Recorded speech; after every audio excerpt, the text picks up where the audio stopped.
સુરતની શાન તાપી નદીનું અસ્તિત્વ જોખમમાં. તાપી નદીમાં જળકુંભીનું સામ્રાજ્ય છવાઈ ગયું.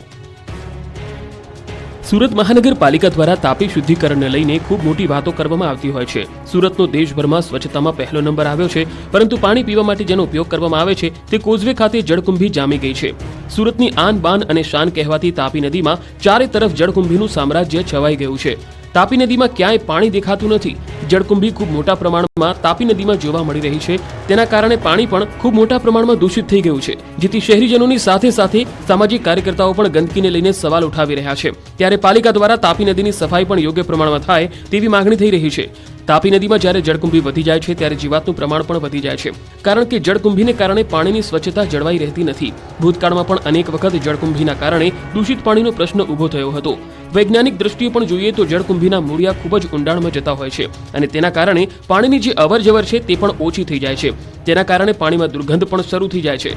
ફરી સુરતી લોકોએ પાણીજન્ય રોગથી પીડાવવું પડે તો નવાઈ નહીં. તંત્રના પાપે આગામી દિવસોમાં તાપી નદી અસ્તિત્વ ગુમાવી દેશે.